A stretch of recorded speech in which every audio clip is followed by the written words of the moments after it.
Operações policiais também, que eu acredito que o Tarcísio acabou recuando por medo de apanhar da imprensa, por medo de apanhar de partidos de esquerda, de ONGs de direitos humanos.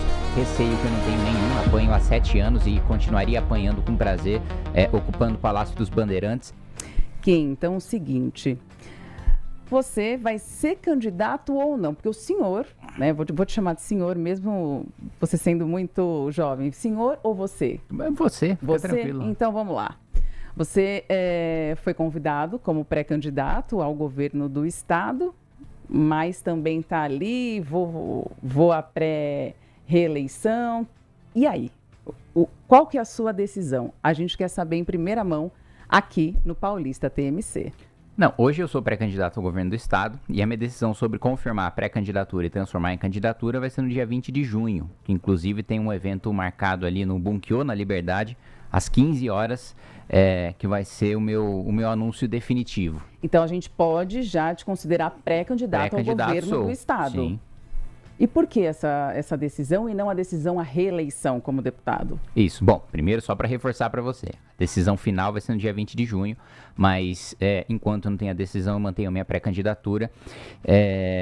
E a decisão é porque, primeiro, o estado de São Paulo é um estado importante demais para não ter um pré-candidato do Partido Missão ao governo do estado. E segundo, porque eu avalio que nós precisamos de uma mudança no estado de São Paulo. O estado de São Paulo é mais rico e mais produtivo da federação, ainda assim não usa todo o seu potencial, né? Anda de lado aí na educação, deixa a desejar na segurança pública. Eu acho que isso é um sentimento de todos nós, né? Da insegurança de se andar na rua, principalmente com roubos e até com latrocínios, né? Eu tive a oportunidade de aprovar recentemente, inclusive na Câmara dos Deputados, no Senado, e também ser sancionado pelo Presidente da República, projeto de aumento de pena para roubo, furto, receptação e fraudes virtuais, estelionatos, especialmente cometidos virtualmente. Então, fazia aí mais de 20 anos, pelo menos, que a gente não tinha nenhuma revisão na parte desses crimes patrimoniais, que hoje são os que mais afligem aí o cidadão, e eu acho que agora fiz o meu trabalho legislativo em relação à segurança, está na hora de fazer o trabalho executivo, está na hora de colocar essa lei em prática.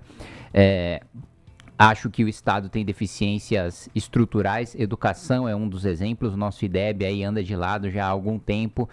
Na saúde nós tivemos algum avanço nas cirurgias eletivas, mas ainda assim falta bastante atenção na saúde primária. Eu acho que o governo do estado, apesar disso ser competência dos municípios, tem um papel fundamental em fiscalizar e incentivar os municípios.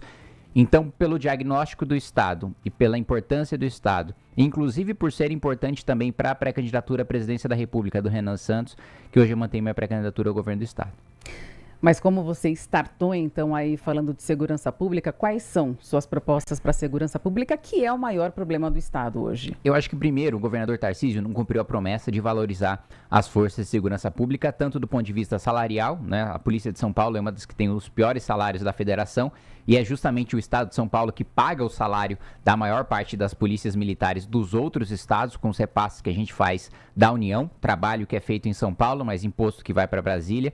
Em relação a equipamentos também, né, a gente tem muita necessidade da polícia científica, da polícia militar, especialmente das rondas ostensivas Tobias de Aguiar. Operações policiais também, que eu acredito que o Tarcísio acabou recuando por medo de apanhar da imprensa, por medo de apanhar de partidos de esquerda, de ONGs de direitos humanos. Receio que eu não tenho nenhum, apanho há 7 anos e continuaria apanhando com prazer, ocupando o Palácio dos Bandeirantes.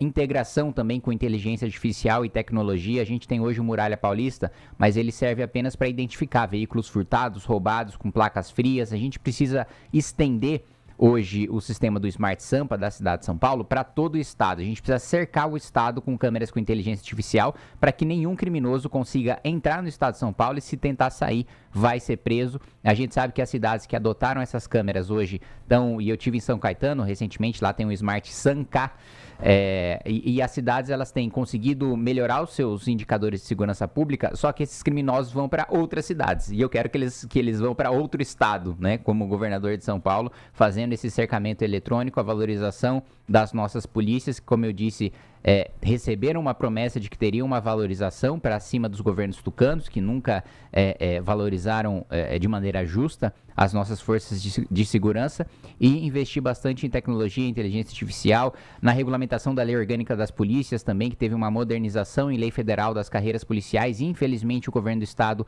não está cumprindo a lei federal, em que a gente consegue somar, na realidade, dar mais dinamismo para as carreiras policiais, dar mais poder para que a nossa Polícia Civil, especialmente, possa investigar com competência e com liberdade. Eu, pessoalmente, no mundo ideal, defendo o ciclo completo de polícia, que é o policial de ponta a ponta poder tocar a investigação e mais poder, inclusive, para a Polícia Militar poder já coletar testemunho, poder já fazer, coletar imagem de câmeras, poder já escutar a vítima no momento da ocorrência, coisa que hoje só existe de maneira muito preliminar e para crimes mais leves, ali com o termo circunstanciado. Eu defendo que isso possa ser feito para os crimes mais simples, que não precisam de grandes investigações, daqueles principalmente ocorridos em prisões em flagrante, né? Então, em relação à segurança pública, eu acho que a gente tem muito para avançar. Infelizmente, hoje a gente não tem mais uma segurança. A gente anda com o celular na frente de um prédio, de um condomínio e tem um segurança, o segurança já diz para você guardar porque é perigoso. Às vezes a gente percebe que o bandido, o criminoso, enfim, tem a sensação de impunidade. Mas a gente vai agora com o Rafael Tebas, que também tem perguntas. É isso, Fernanda, Kim, muito bom poder conversar com você aqui no Paulista TMC. Um ponto muito importante aqui, mudando também um pouquinho a pauta, né? Em relação à infraestrutura, a gente sabe que o atual governador, o Tarcísio, que inclusive é candidato à reeleição, tem afirmado que vai fazer investimentos na área da infraestrutura. Isso também esbarra, obviamente, por consequência na mobilidade urbana, que é muito importante, na região, por exemplo, da Grande São Paulo. Eu quero fazer a pergunta, então, sobre quais as principais propostas que você tem em relação a essa área infraestrutura e também mobilidade urbana.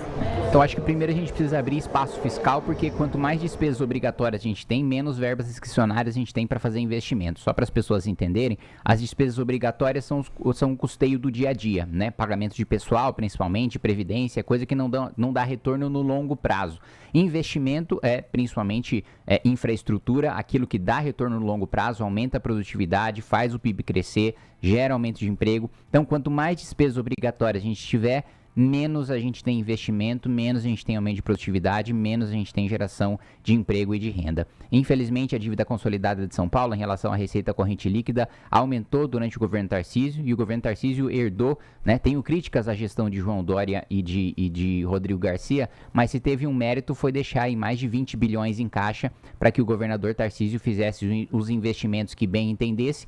A maior parte dos empreendimentos de infraestrutura que foram entregues por essa gestão do Tarcísio foram assinados em governos tucanos, então houve pouca inovação nesse sentido. Então, abrindo esse espaço de um investimento discricionário, eu acredito que a gente possa, sim, fazer um programa, principalmente de ampliação de metrô, que eu acho que é uma das infraestruturas urbanas mais importantes que a gente tem de transporte público no estado de São Paulo.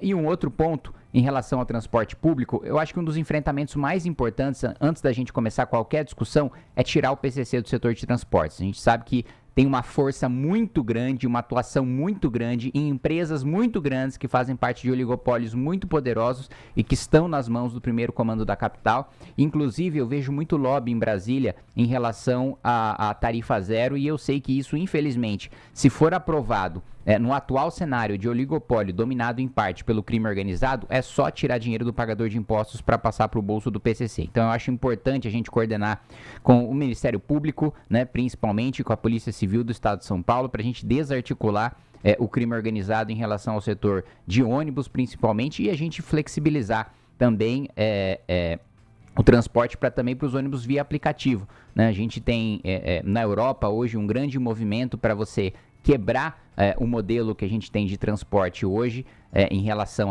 às reservas de mercado que a gente possui, para abrir a concorrência para os aplicativos. Eu acho que hoje os aplicativos têm, e muitas vezes, oferecido preços melhores e trajetórias melhores também. Falando em quebrar, vou quebrar agora a pergunta para já passar para a próxima, porque tem muitas questões aqui, são muitas questões. Você falou que vai concorrer, então, ao governo, né, do Estado, e você já afirmou que vai ser palanque para o Renan Santos aqui no Estado, né? Queria que você me falasse sobre isso. Bom, primeiro eu tenho muita confiança de que o Renan Santos vai vencer as eleições.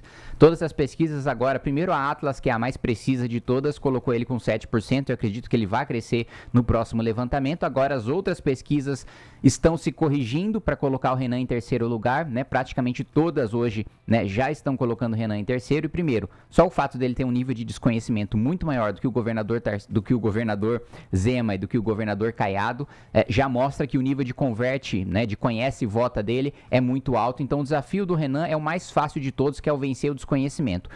Cada vez mais ele se torna conhecido, quanto mais conhecido aumenta as intenções de voto, e hoje ele é um dos candidatos que tem a menor rejeição, e quando ele estiver no debate na televisão, todo mundo vai conhecer e, portanto, ele vai ter um número muito maior de votos, vai ter esse terceiro lugar consolidado, esse terceiro se tornará segundo, esse segundo se tornará primeiro. Então, é importante no estado de São Paulo que o Renan, né, possua um pré-candidato aí ao governo do estado, é o maior estado de todos, é um estado que decide a eleição nacional e que o Renan terá uma agenda já tem uma agenda robusta aqui no estado e terá uma ainda maior.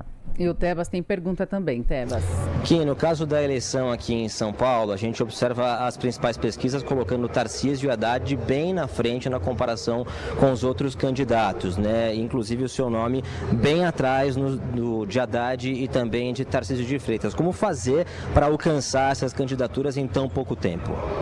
Bom, primeiro eu considero o Haddad já ele é um derrotado profissional, né? Ele perdeu as eleições para todas as esferas já do executivo, perdeu para a prefeitura, perdeu para o governo do estado, perdeu para a presidência da república. Depois da gestão que ele fez na prefeitura de São Paulo, que foi a pior da história, ele não consegue mais se eleger para nenhum cargo executivo no estado. O PT nunca venceu e nunca vencerá o estado de São Paulo, então já considero um candidato derrotado. Em relação ao Tarcísio, eu acho que o esgotamento com o modelo tucano, e o Tarcísio fez mais uma gestão tucana, né? Quem toca politicamente o governo é o Gilberto Kassab, né, que é uma figura do Centrão, que apoia o Lula no plano federal e apoia o Tarcísio no plano estadual e que utiliza os cargos do governo do estado para fazer agrados a prefeitos. E não é à toa que o PSD hoje é o partido que tem mais prefeitos no estado de São Paulo. Eu sou absolutamente contra essa lógica de cooptação de filiados por meio de uso de cargos do governo estadual. Esse esgotamento, o fato da gestão Tarcísio ser mais de uma gestão tucana, na minha avaliação, abre espaço para uma candidatura antissistema, abre um espaço para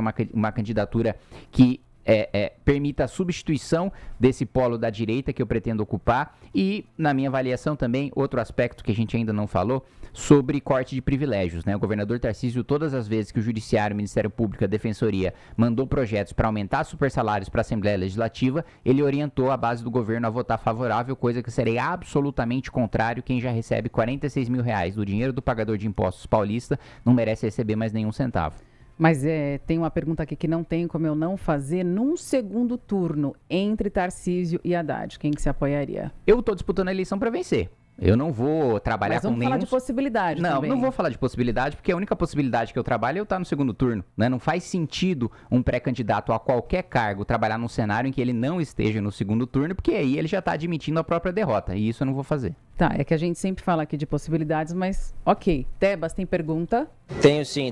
Que em relação às chamadas emendas PIX, né, a gente tem observado alguns discursos que você tem feito, inclusive nas redes sociais, contra. No entanto, a gente sabe que essa é uma ferramenta que o Congresso Nacional utiliza, principalmente a Câmara dos Deputados. O que fazer na prática, efetivamente, para que o cenário seja modificado? Você está falando plano federal ou plano estadual? Plano federal. Em plano federal, eu acho que a minha posição pessoal não é nem em relação a emendas PIX, é emendas de maneira geral. Eu acho que não é papel do deputado executar o orçamento. Eu acho que o Centrão vive de emenda parlamentar e isso causa um mal muito grande para o país, porque a maior parte dos deputados não tem posicionamento, vota com o governo. Então os deputados, a maioria dos deputados que estão na Câmara foram base do Bolsonaro e hoje são base do Lula, né? Então eles não acreditam em nada, eles só querem inaugurar obras nas suas bases parlamentares quando a função típica deles é de legislar, é de fiscalizar. E isso pouquíssimos parlamentares fazem. Eu falo para você com tranquilidade. Menos de 10% da Câmara dos Deputados lê o que vota. Muitas vezes, quando eu vou fazer uma argumentação em plenário, eu tô falando sozinho, porque a maior parte dos deputados não escutam, eles só querem saber se o governo está pagando, se ele não está pagando. Se o governo não está pagando, eu tenho alguma margem para convencer com base no argumento. Afinal, eu não tenho cargo, não tenho emenda para oferecer, mas ainda assim, eu sou um dos deputados que mais aprova projetos e relatórios na Câmara e também um dos que mais barra maus projetos e maus relatórios dentro da Câmara dos Deputados. Então, a minha posição pessoal é de que ela nem deveria existir. Mas em existindo, e isso é um projeto que eu desenhei na PEC de equilíbrio fiscal que a gente vai aprovar no governo Renan Santos, é de que as emendas deixem de ser uma parcela da receita, né? Então, o incentivo que os deputados têm hoje é de aumentar impostos e aumentar a arrecadação. O incentivo que a gente quer dar é o inverso. Nós vamos vincular as emendas parlamentares ao orçamento discricionário. Então, quanto mais despesas obrigatórias, quanto mais gasto o Congresso cortar, mais emendas a gente vai destinar para suas bases. Ou seja, a gente cria um incentivo para parlamentares que não estão preocupados com ideologia, mas eles vão ser obrigados a ser fiscalistas se eles quiserem preservar a própria eleição com base na inauguração de obra nas suas bases eleitorais. Não é o mundo ideal, mas com isso a gente já daria um choque de fiscalismo dentro do Congresso Nacional, a gente poderia derrubar o juro pela metade, a gente poderia diminuir a dívida pública, a gente poderia aumentar a nossa margem para investimento, fazer o maior programa de infraestrutura da história do país, construir o maior presídio das Américas, que é um dos nossos objetivos, fazer uma malha ferroviária de 40 mil quilômetros e vários dos outros projetos que a gente tem em mente para organizar e para executar com uma economia prevista aí de 1,1 trilhão de reais que a minha PEC vai trazer. Kim, a gente recebeu aqui agora, né, também a gente fez até um breaking news no TMC 360, que a Comissão de Finanças e Tributação da Câmara dos Deputados aprovou nessa quinta-feira o projeto de lei que prevê o endurecimento das penas para autores de golpes digitais, né? Se for aprovado, então, o tempo de prisão para esses casos vai superar a do crime de extorsão quando há violência ou grave ameaça à vítima. Queria que você falasse sobre isso, até porque o assunto internet, inteligência artificial e aí golpes digitais, ainda mais no cenário eleitoral, está em foco, né? Vem muito à tona. Queria que você me falasse sobre isso também. Eu não sei se você falou sabendo, mas fui eu que aprovei esse relatório. Então, mais um relatório aprovado pelo Kim. Sim. Esse foi um relatório que eu aprovei na Comissão de Finanças nessa semana.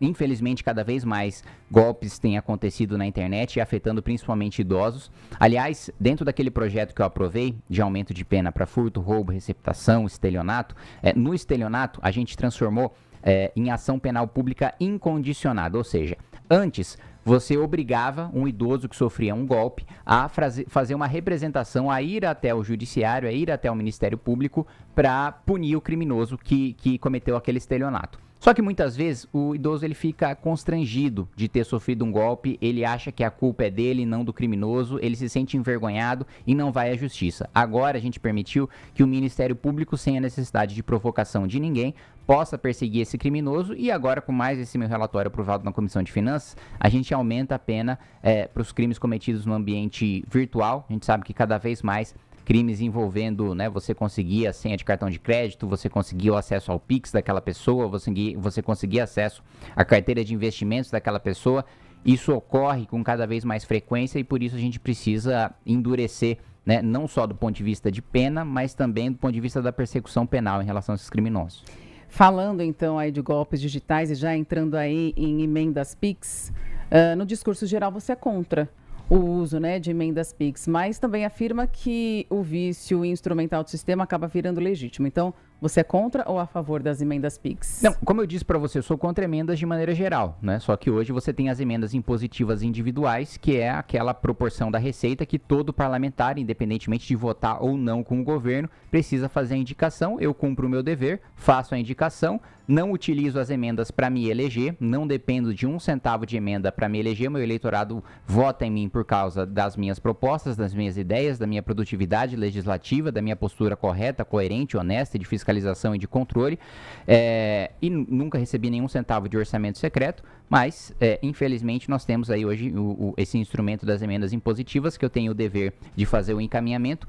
Boa parte do meu tempo que deveria estar dedicado à produção legislativa, eu tenho que utilizar hoje para fazer fiscalização de emendas, para saber se não tem nenhum prefeito usando essas emendas para esquema de corrupção ou para desviar a função para outra área. Recentemente tive um problema com a emenda de Osasco, que não foi executada. A gente tinha enviado ali para o Lar Jesus Entre as Crianças, para um batalhão da Polícia Militar, o prefeito não fez o devido encaminhamento, eu mandei isso para o Ministério Público e para o Supremo Tribunal Federal, agora o prefeito está dando andamento nessas emendas. Eu não deveria ter que fazer esse papel, eu não deveria sequer ter que encaminhar essas emendas, esse recurso que deveria ficar com o município, deveria ficar com o governo do estado, deveria ser executado pelo governo federal, porque é o executivo que tem a função de executar, de governar, de, portanto, executar o orçamento, não o legislativo, mas como essa função é imposta a mim, eu também preciso cumprir.